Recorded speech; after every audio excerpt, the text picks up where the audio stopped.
Explica essa semana e como a gente conversou na semana passada, esse mês a gente vai se dedicar um pouquinho aos serviços que a gente oferece aqui na Equilíbrio Corporal. Então, a semana passada a gente falou um pouquinho do Pilates, tá? Se você não conferiu o vídeo, vou deixar aqui o link para você dar uma olhadinha no vídeo que a gente fez a semana passada.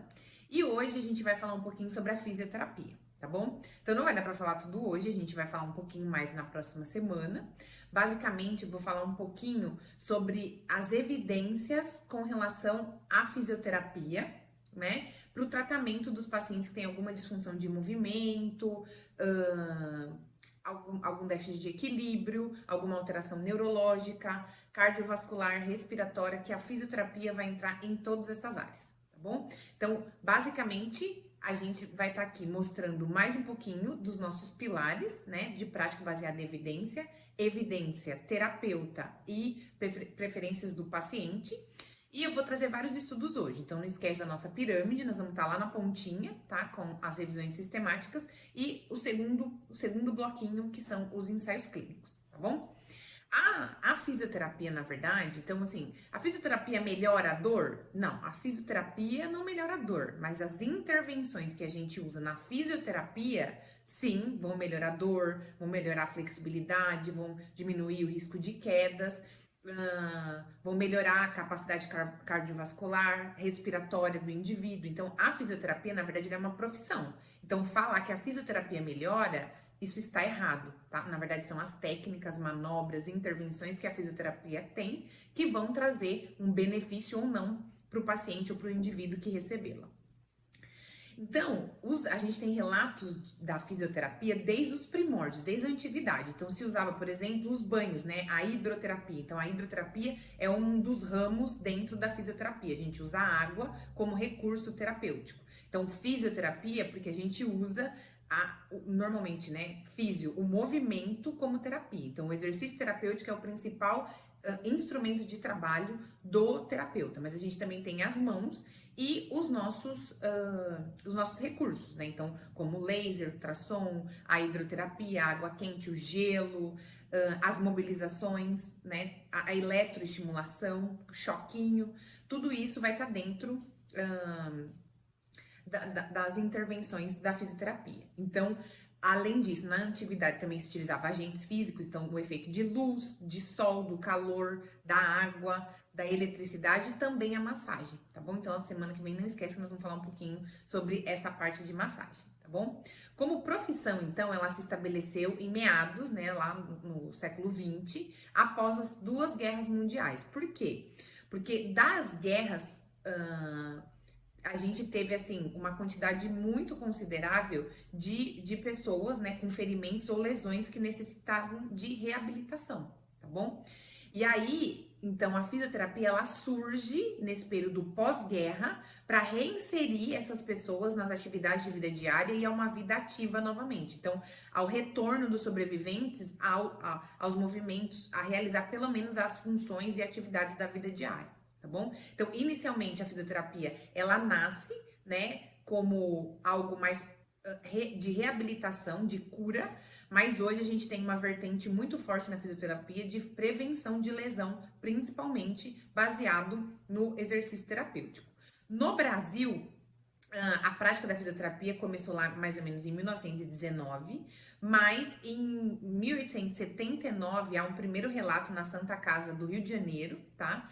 De um setor de eletroterapia, então era específico de eletricidade, né? O uso da eletroestimulação, na verdade, como terapia. Então a prática começou em 1919, na USP de São Paulo, e o primeiro curso de fisioterapia foi estabelecido no Hospital das Clínicas de São Paulo em 1951, tá bom? Antes disso, em 1929, depois de 10 anos do início da prática da fisioterapia, iniciou um primeiro ambulatório de físio, mas ainda não tinha curso regulamentado, tá bom? E aí, naquela época, a gente ainda era técnico, tá? Então, isso só regulamentou depois do início dos cursos de fisioterapia, tá bom? Então, agora eu vou trazer um pouquinho para vocês das evidências, tá bom? Então, primeiro, né, na área principalmente de movimento, que a gente chama de uma área da fisioterapia, de área músculo-esquelética. Então, a área que o físio é mais específico para dor lombar, dor no ombro, dor no joelho, alterações que são mais músculo-esqueléticas, então tanto de músculo quanto de osso, então osteoartrose, essa área, tá bom? Então, esse artigo que vocês estão vendo, por exemplo, foi utilizado o alongamento para simplesmente um alongamento no ombro, para ver se esse músculo, né, que estava encurtado nessa população, ele alterava, né, aumentava essa flexibilidade, esse aumento, comprimento do músculo e se melhorava a dor e função, porque tinham indivíduos com dor nesse estudo. Então, foi um estudo que foi parcialmente um ensaio clínico, porque tinham pessoas que não tinham dor, tá bom? Então, ele é considerado quase um ensaio clínico, tá bom? Porque ele tem um modelo um pouquinho diferente. E aí, o que viram nesse estudo? Que não teve uma alteração mesmo de comprimento do músculo, mas que melhorou bastante a dor e função, apenas realizando um alongamento por 8 semanas. Olha que incrível. Esse outro estudo verificou, né, foi um ensaio clínico que verificou um tratamento que era placebo, né, então, por exemplo, esse ultrassom ele estava desligado, né, que vocês estão vendo aí na imagem, e utilizou as mobilizações, que é muito comum na fisioterapia, o alongamento e o exercício terapêutico, que é essa imagem com um pezinho. E aí, o que aconteceu? Melhorou, sim, a condição das pessoas, que era uma restrição de movimento por conta da cápsula articular do ombro. Então, melhorou, assim como a dor e função dos pacientes que tinham dor, tá bom? Então, muito bom. Fazer exercício terapêutico, mobilizações, melhora, sim, a dor e função. Aqui, pro complexo do ombro, tá bom? Dor lombar, muito comum. Já falei várias vezes aqui, então eu trouxe basicamente a guideline. Então, lembra, a gente discutiu já sobre as guidelines, elas estão ali com as revisões sistemáticas, porque normalmente elas incluem, né, todos os estudos e as revisões sistemáticas e descrevem uma guia de prática clínica para facilitar a vida do fisioterapeuta no dia a dia. Essa guideline de 2012, então ela tá para ser atualizada, mas tem esse outro estudo de 2018 que basicamente traz as mesmas atualizações, tá bom? Ambos em boas revistas, todos em boas revistas. E aí, o que eles indicam? Então, mobilização, exercícios com foco no tronco. Então, tanto para coordenação, fortalecimento e resistência. Principalmente focando na caixa de força, powerhouse. O pessoal do Pilates já sai na frente. Técnicas de mobilização neural, tração, educação do paciente e a progressão da prática de atividade física de acordo com a melhora da dor, tá bom? Então, basicamente, o paciente com dor lombar, ele é dividido, né? Ele é avaliado e estratificado quanto ao risco. Então, se a pessoa tá com um quadro muito agudo, se subagudo, se é crônico, então quanto tempo faz, como que tá esses sinais e sintomas. Então, dependendo do quadro, você vai usar uma dessas técnicas que usualmente é o fisioterapeuta que realiza, tá bom? Outras áreas, né? Então, músculo esquelética. Área neurológica. Então, trouxe essa revisão sistemática incrível, tá bom? Que buscou mostrar qual a evidência da fisioterapia, então, das intervenções de fisioterapia em pacientes pós-acidente vascular cerebral. Tem pessoas que usam acidente vascular encefálico, vulgo derrame, tá? Para a população em geral, é a mesma coisa. E aí, uma revisão incrível, eu vou deixar todos aqui o link para vocês, porque tem meta-análise, então os gráficos são muito legais, uma revisão muito bem detalhada. E o principal ponto aqui é o quê?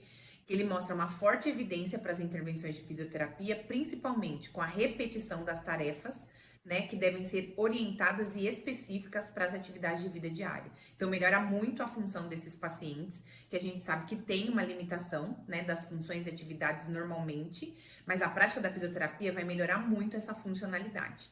Então, conhece alguém que teve um acidente vascular cerebral, que a gente chama de AVC? Indica, sim, a fisioterapia, tá bom? Realizamos aqui os atendimentos. E aí, dentro desse estudo, ele traz, então, os gráficos de marcha, equilíbrio, uso do membro afetado, que a gente chama de membro parético, o treino das atividades de vida diária e dos músculos inspiratórios. Então, essa população específica tem, sim, uma alteração nessa musculatura também. Então, precisa treinar, tá bom? Pegando o gancho com os músculos inspiratórios, a gente também tem a área da fisioterapia respiratória. Tá bom? Então, tem várias guidelines, vou deixar aqui alguns links para vocês, tem uma imagem aí para vocês de uma delas, tá? Esse artigo que eu trouxe para vocês é de um assunto que a gente tá muito na atualidade, que é paciente pós-Covid, tá bom? Então, é um artigo publicado em 2021, numa das melhores revistas da fisioterapia, mais bem conceituadas na nossa área de trabalho. E aí, o que eles se propuseram a buscar, né? Eles avaliaram um estudo, né? Fizeram um estudo, na verdade, de avaliação de grandes centros, grandes hospitais nos Estados Unidos, e avaliaram se existia uma relação entre a frequência da fisio hospitalar, então o número de sessões e a quantidade das sessões, então o tempo de sessão, e se isso teve associação com a mobilidade do indivíduo e a disposição para alta em pacientes com Covid, tá bom? Então eles avaliaram muitos pacientes, 318, se eu não estou enganada. E aí, qual foi o resultado, tá bom? Então, na fisioterapia, então, como foram grandes centros, então eles não normalizaram o tratamento. Fisioterapia hospitalar, o que você faz no hospital quando você é internado com Covid. Basicamente, fisioterapia motora, músculo esquelético, então, para movimento, e a fisioterapia respiratória, se isso é necessário, tá bom? Então, trabalho desses músculos inspiratórios e expiratórios.